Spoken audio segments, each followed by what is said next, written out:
Good day to you, ladies and gentlemen, and welcome to Film Focus episode 219, the review for The Mandalorian and Grogu.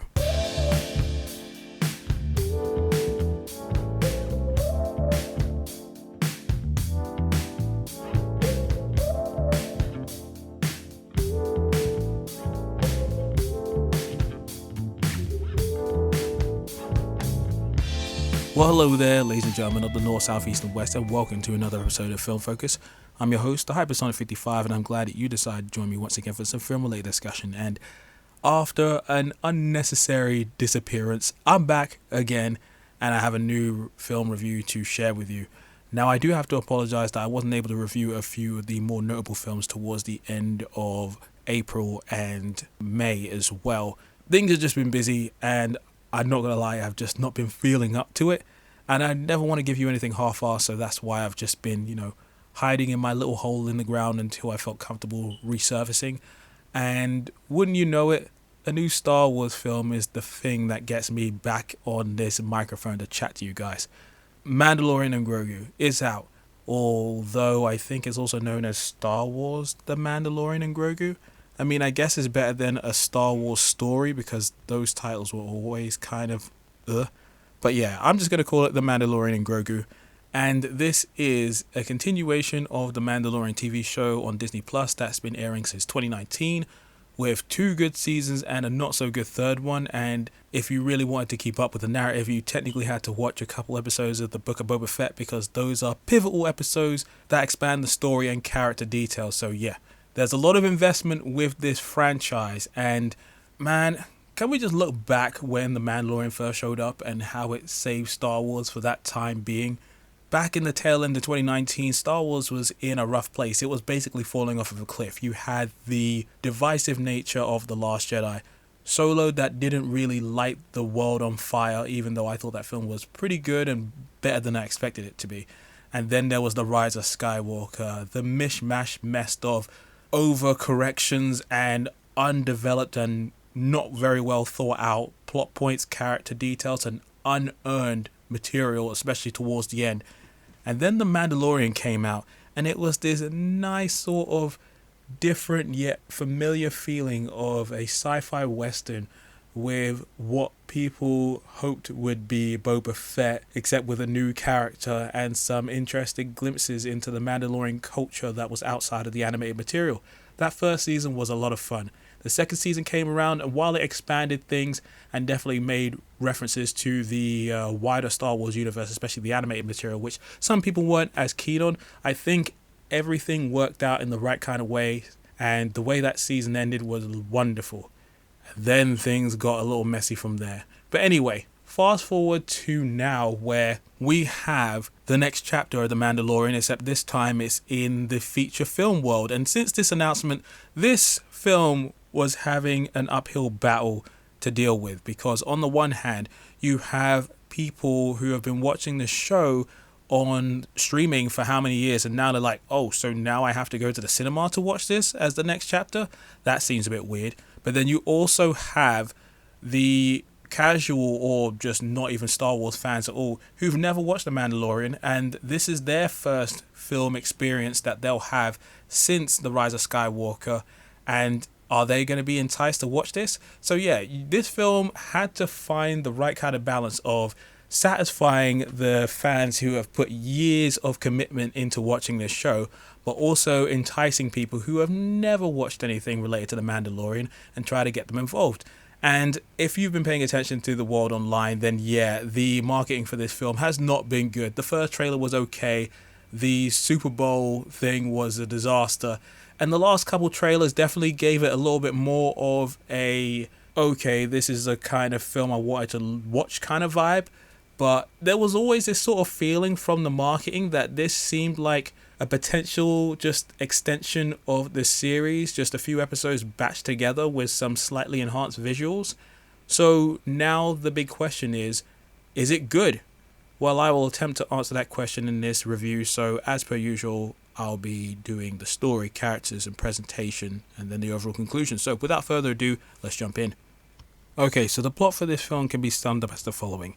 Taking place after the events of the Mandalorian TV show in Season 3, you have Din Djarin, aka the Mandalorian, along with his young ward Grogu, who are enlisted by the New Republic to rescue Rotta the Hutt, who happens to be the son of Jabba the Hutt, in exchange for information on an elusive target who happens to be part of this remnant group of the Empire.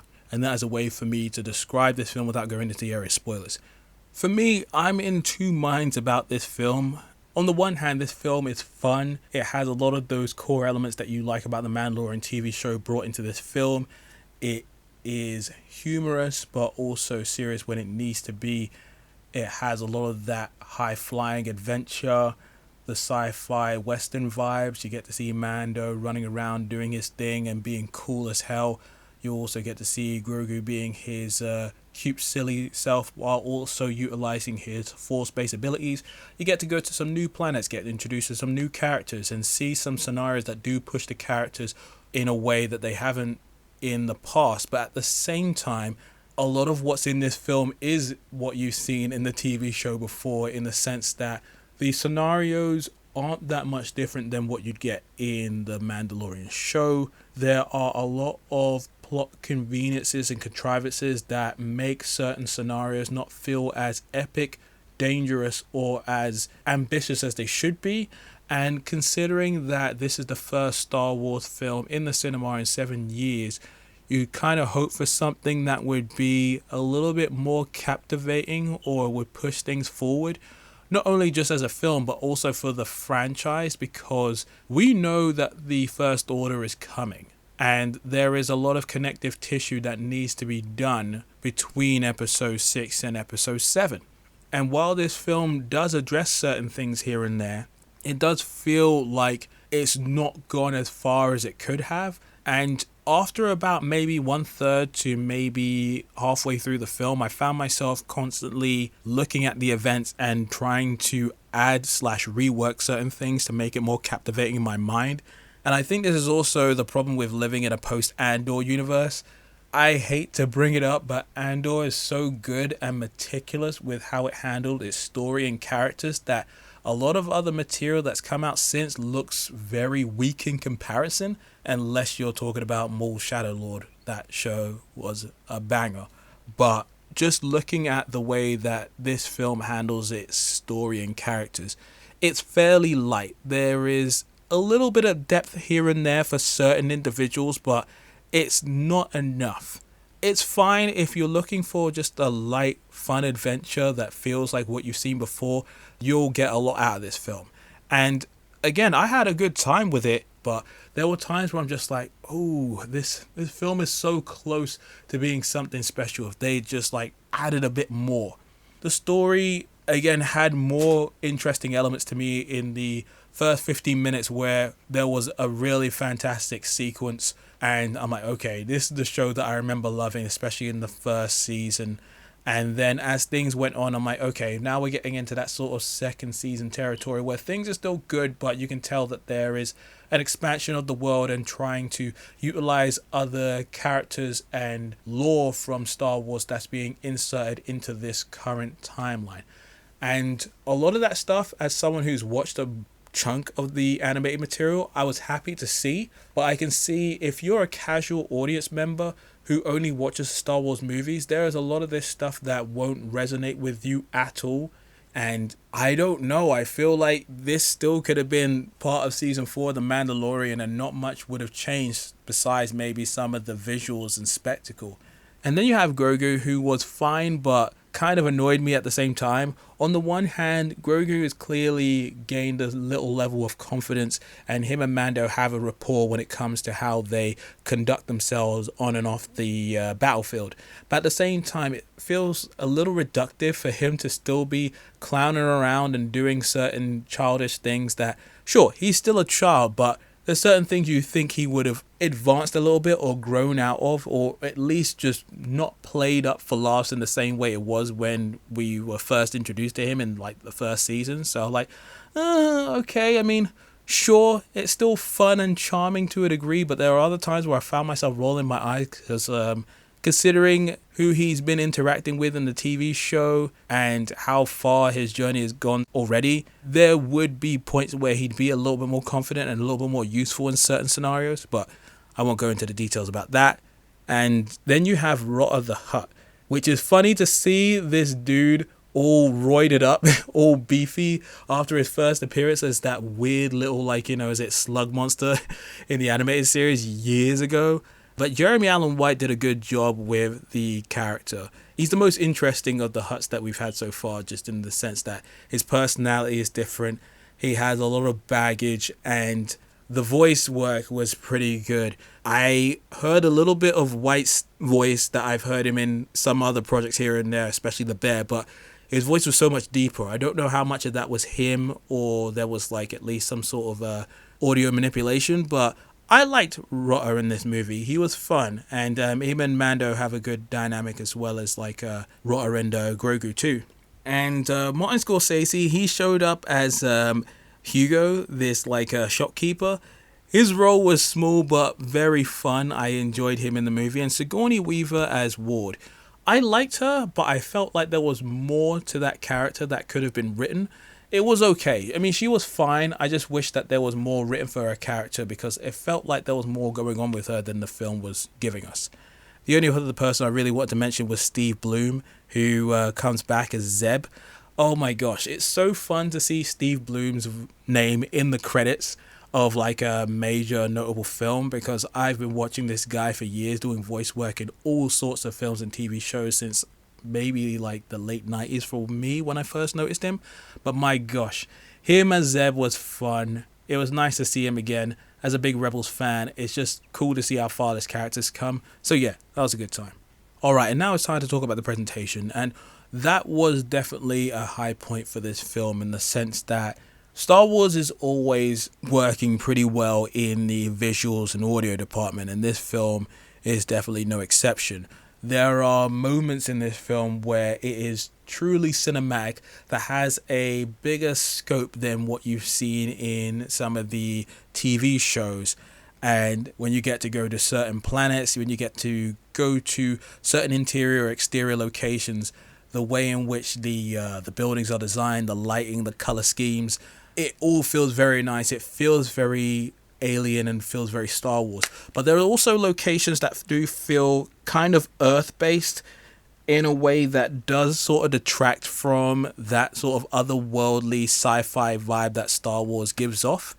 Now, granted, depending on where you are in the galaxy, not everywhere is going to look completely alien, but there were a couple locations where I'm like, okay, these guys clearly shot on location, and this just feels like a forest or a canyon somewhere in America or something like that. But otherwise, the ship combat sequences were great, and some of the locations that they were at looked really nice. Some of the CG did look a little blurry on a couple of occasions, but again, it felt like a slight step up from the TV show. I wouldn't say there was anything in this film that felt vastly superior to the TV show. It just felt like a step above during certain sequences. But one of the things that really worked for me was the film score.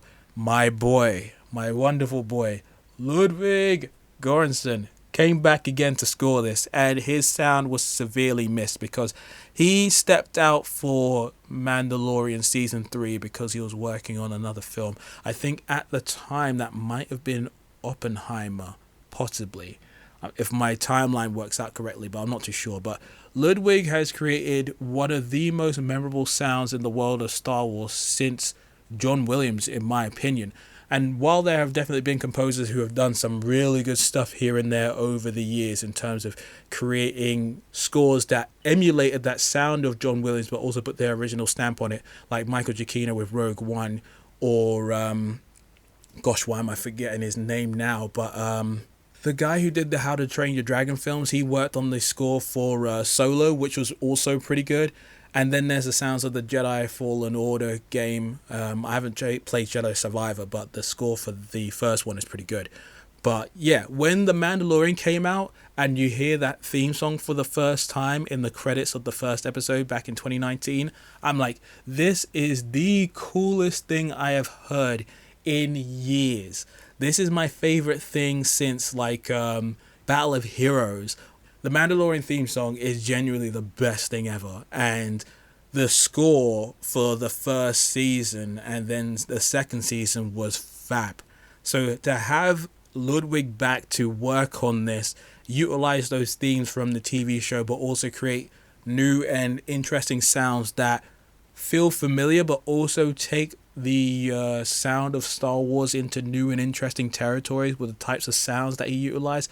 It's cool. It's nice. It's unique. And I found myself sort of bobbing my head along or feeling like certain moments had more oomph because of the music on screen. And I'm like, okay, this is going to be one of the film scores I'm probably going to add to my playlist to listen back to in my spare time. But Ludwig sound, fabulous. I had a good time with it.